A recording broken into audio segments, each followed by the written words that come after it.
السلام عليكم ورحمة الله وبركاته. وعليكم السلام. نحمده ونصلي ونسلم على رسوله الكريم أما بعد. أعوذ بالله من الشيطان الرجيم. بسم الله الرحمن الرحيم. ألف لام ميم ذلك الكتاب لا ريب فيه هدى للمتقين. وقال الله تعالى إنا نحن نزلنا الذكر وإنا له لحافظون. وقال رسول الله صلى الله عليه وسلم بلغوا عني ولو آية.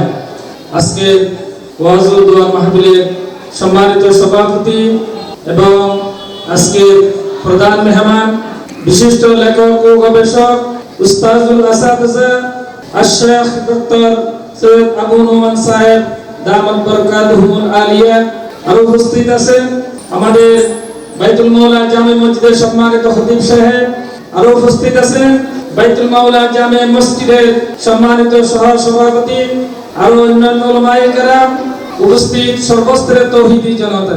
আসলে কথা বললে অনেক দীর্ঘায়িত হয়ে যাবে, আমি সংক্ষেপে কথা শেষ করব ইনশাআল্লাহ। আমাদের আরো বক্তা রয়েছেন, এরপর আমাদের প্রধান অনুষ্ঠান রয়েছেন এই আল্লামাল কোরআন আইডিয়াল হিফজ মাদ্রাসা।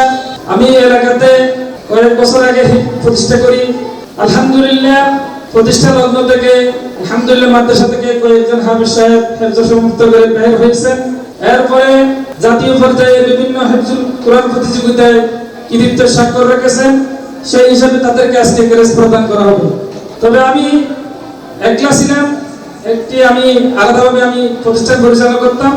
আমার ভাই জনাব স্কুলের এবং দারুল আরকাম মাদ্রাসার প্রতিষ্ঠাতা প্রিন্সিপাল জনাব জামাল সাহেব আমাকে একদিন বললেন, আমি একটা স্কুল প্রতিষ্ঠা করেছি, একটা মাদ্রাসা প্রতিষ্ঠা করেছি, আমার একটা শখ একটা হেফজ মাদ্রাসা প্রতিষ্ঠা করার। তো আমাকে উনি প্রস্তাব দিলেন, আপনি সহ আমাদের সাথে একসাথে এক হয়ে যায়, একসাথে যৌথভাবে প্রতিষ্ঠান পরিচালনা করি।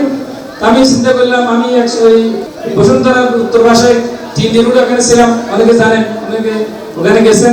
ওখানে বর্ষার দিনে পানি সমস্যা, রাস্তাঘাট পানিতে ডুবে যায়, আর বেশি পরিবেশও বেশি সুবিধা নেই। তার কারণে আমি চিন্তা করলাম, যদি এখানে পরিবেশ মানসম্মত পরিবেশ আছে, এই জন্য আমি চিন্তা করে জনাব জামাল সাহেবের সাথে একত্রিত হয়ে এই প্রতিষ্ঠান পরিচালনা করার জন্য সিদ্ধান্ত নিয়েছি। আলহামদুলিল্লাহ আমরা এখানে গার্ডিয়ানদেরকে উদ্দেশ্য করে বলতেছি, আপনারা এখানে আসলে একের ভিতরে 3 পাবেন, জেনারেল পাবেন স্কুল লাইনের, আবার জেনারেল পাবেন মাদ্রাসা লাইনের, সাথে সাথে হিফজ পাবেন। এখানে 3টা একসাথে পাবেন। কারো যদি 2-3টা সন্তান থাকে, কেউ একটা মাদ্রাসা থেকে, একটা স্কুলে থেকে, একটা হেফজখানা দেয়, আপনারা 3টা এখানে আসলে 3 জায়গায় ঢুকে দিয়ে চলে যেতে পারবেন, কোনো সমস্যা থাকবে না। আর ওদিকে দূরে দূরে গাড়ি ভাড়া লাগবে না বেশি। এই জন্য আপনারা আপনাদের সুবিধার্থে আমরা 3টা প্রতিষ্ঠান একসাথে করেছি, যেন আপনারা হেফজখানা দিতে পারেন, মাদ্রাসায় দিতে পারেন, জেনারেল স্কুলে দিতে পারেন এক জায়গায়, আর দূরে দূরে করা লাগবে না। আর বিশেষ করে হেফজখানায় আমি 4টা শাখা করেছি। একটি হলো জেনারেল শাখা হেফজ, আর হলো বিআইপি শাখা হেফজ। বিআইপি করেছে অজন্য এখানে আলহামদুলিল্লাহ অনেক বড় লোকের ছেলেরা হেফজ করে। তারা সোনাসামি স্কুলে দিয়ে বড় হয়, কষ্ট করতে পারে না, মাদ্রাসায় আসি কষ্ট সহ্য করতে পারে না। তারা যারা ঘরের মধ্যে যে পরিবেশে বড় হয়েছেন, আমরা ওই পরিবেশ দিয়ে মাদ্রাসায় ওই পরিবেশ দিয়ে তাদেরকে হেফজ করানোর জন্য একটা ব্যবস্থা রেখেছি। এটার নাম বিএপি বলা হয়। আর জেনারেল যেটা স্বাভাবিকভাবে প্রত্যেক মাদ্রাসায় করানো হয়।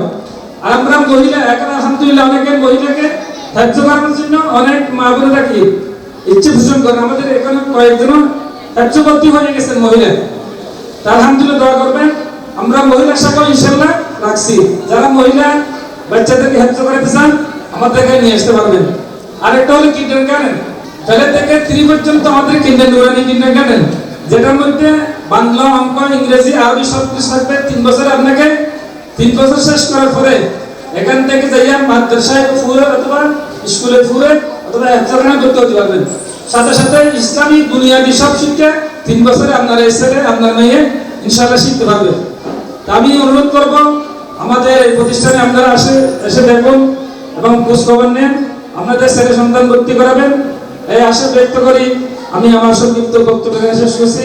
বিশেষ করে আমি এবং জামাল ভাইয়ের সাথে জামাল ভাই দোয়া করবেন যেন সুন্দরভাবে একটা আদর্শ প্রতিষ্ঠান আমরা উপহার দিতে পারি এই বসুন্ধরায়। এই দোয়া কামনা করে আমি আমার বক্তব্য শেষ করছি। আসসালামু আলাইকুম ওয়া রাহমাতুল্লাহি ওয়া বারাকাতুহু।